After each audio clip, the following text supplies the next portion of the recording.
12वीं कक्षा तक बेटा मोबाइल के नजदीक मत जाओ।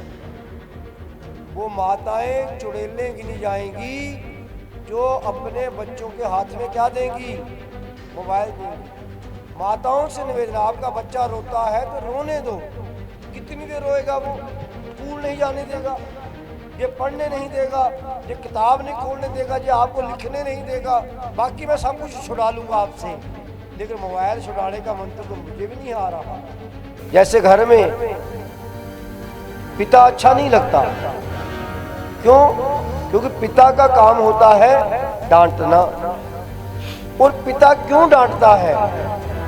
पिता ऐसा नहीं कि पिता को अपने बेटे से बेटी से प्रेम नहीं, पिता इसलिए डांटता है कि मेरे बच्चों को कोई दूसरा ना डांटे।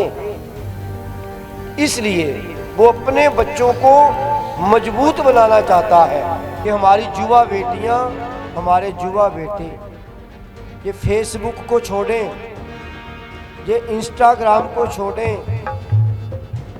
अब बेचैन कब होता है? जब उसके पास मोबाइल नहीं होता। कभी मोबाइल खराब हो जाए तो व्यक्ति का फेस देखो, उसका हाँ देखने वाला हो जाता है, पता नहीं क्या हो गया। सुबह उठते ही अखा रजाई सराहना अखा, कई तो रात को 12 बजे उठ करके भी क्या देखते हैं, मैसेज था नहीं किसी का आया, स्टेटस देखना। अब तो अगर किसी ने किसी का स्टेटस नहीं लगाया तो मैं सुबह देख रहा था कि आज तो सब, मैं बोला इतनी मेरी धर्मपत्नी फेमस हो गई आज, सब के देखा देश स्टेटस। मैं मोयो मैं क्या लगाऊंगा बोलो सच्चे दरबार की। मतलब मजा तब था अगर गुरु माता जी का या गुरु जी के बेटे का जन्मदिन है तो घरे थे कोई रसगुल्ले के डब्बे लेके आंदे हैं, कोई गुरु माता जी वास्ते वधिया वधिया कोई कपड़े लियाते तो क्या मनाते, असी लाते स्टेटस गुरु माता जी का, भाई बस हो गया जी जन्मदिन। अब ऐसे हुआ करेगा, कल को कथा भी ऐसे ही ना हो जाए कि पंजाब लाइव और दैनिक सवेरा वाले करते ही भाई तुम 2 कैमरे ला दिया करो, लोग अपने घर में बैठ के क्या कर रहे हैं, कथा को सुन रहे हैं। देखो बच्चों से निवेदन है बेटा, हाथ जोड़ के बेनती करना चाहता हूं, कम से कम दरबार में मोबाइल लेकर मत आया करो, इस आश्रम में मत लाओ। अभी मैं तो नीचे थोड़ी सिक्योरिटी सख्त करने जा रहा हूं, आपके मोबाइल नीचे जमा करवा दिया करेंगे, हमें भी आप मत्था नहीं टेकने देते। अच्छा जब हमने को ध्यान लगाना है तो मोबाइल वाले ने कैमरा लगाना है, ऐसे लो ध्यान सवा लगाए, मत्था भी नहीं टेकने देते आप। तो अगर आप मत्था टेक रहे मोबाइल साढ़े सिरे पर है, फोटो बनाई साड़ी वीडियो बन लो, क्या करे व्यक्ति? पूजा नहीं कर सकते, पाठ नहीं कर सकते, कुछ नहीं कर सकते, 10 भी मोबाइल खड़े हो जाते हैं मोरे।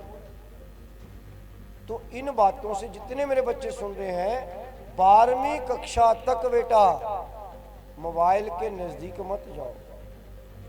वो माताएं चुड़ैलें गिनी जाएंगी जो अपने बच्चों के हाथ में क्या देंगी, मोबाइल देंगी। सभी से निवेदन है, माताओं से निवेदन, आपका बच्चा रोता है तो रोने दो, कितनी देर रोएगा वो। हमारी माँ तो हम रोते थे वो हमें चुप कराने के लिए भी थप्पड़ मारती थी, क्या करती थी? चुप कराने के लिए क्या करती थी? आपने सुल्तानपुर लोधी में जाना कि गुरुजी बच्चों को मोबाइल नहीं चलाने देते, तो ना ही बच्चों ने चलाने तो कथा का क्या होगा, असर होगा।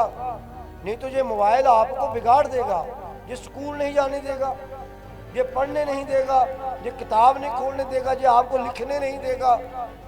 जितने बच्चे छोटे छोटे आप यहाँ बैठे हैं, आप गौ माता के चरणों में माथा टेक करके जाओ आज कि हे गौ माता, बाकी मैं सब कुछ छुड़ा लूंगा आपसे, लेकिन मोबाइल छुड़ाने का मंत्र तो मुझे भी नहीं आ रहा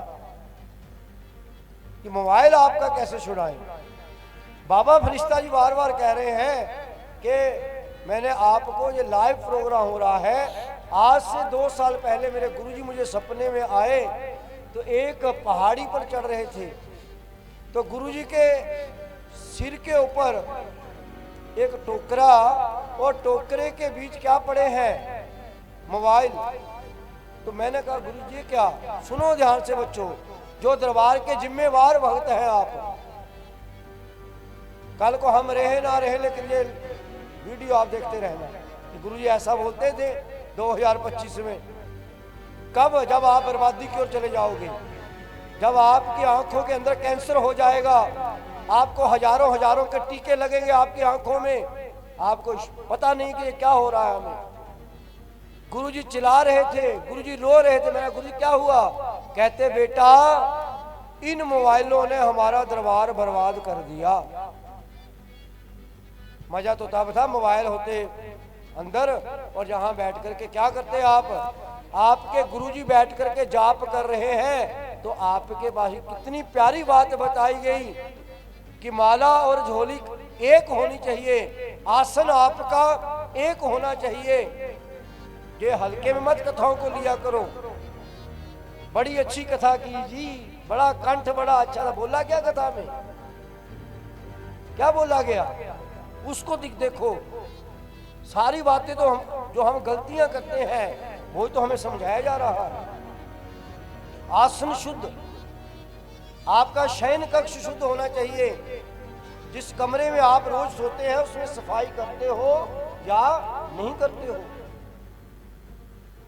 कपड़ा नया लेने की जरूरत नहीं है, कपड़े को धोना चाहिए। जो आज पहने हैं ये कल नहीं पहनने हमने। इनको क्या करना है? हमने इनको पहले धोना है। फटा कपड़ा नहीं पहनना है। जिस जगह पर आप आराम करते हो, सोते हो, वहीं बैठ करके खाना नहीं खाना है। जिस कमरे में सोते हो उस कमरे में जूते नहीं होने चाहिए। ये बातें बताने के लिए, सिखाने के लिए आपको शाम की कथा का क्या किया है? आयोजन किया है। कोई बात नहीं, कथा में वही आएगा जिसको ठाकुर जी बुलाएंगे, लेकिन आप आए हैं, आपने यहां से सीख के जाना है कि हम 25वीं 26वीं कथा में प्रवेश कर चुके हैं। अभी तक हम भी नहीं जुड़े गौ माता की सेवा से। आप दरबार में रह रहे हैं, आप आज कितनी बार गौशाला गए ऊपर? ये विचार करने का वो है। आपने कितने लोगों ने गौ माता को गोद में लिया है? क्या आप उस गौ माता से गौशाला में जाकर मिले? आपने जाकर के गौ माता की सुबह आप आए प्रभात फेरी में, हम गौ माता के क्या करते हैं? रोज दर्शन करते हैं। तो ये बातें प्यारे बच्चों, जहां पर खेलना नहीं किसी बच्चे ने, आप यहां पर खेलने नहीं आए, आप गुरुजी के दरबार में कुछ सीखने आए हो। जहां खाने पीने की बात नहीं है, खाने पीने के लिए जो बोलेंगे वो बन जाएगा यहाँ पर, लेकिन आप यहाँ पर कुछ सीखो। ये हंसी मजाक का बात नहीं है, ये बड़ी गंभीर कथाएं हो रही हैं। इसके लिए बहुत हमें मेहनत करनी होती है।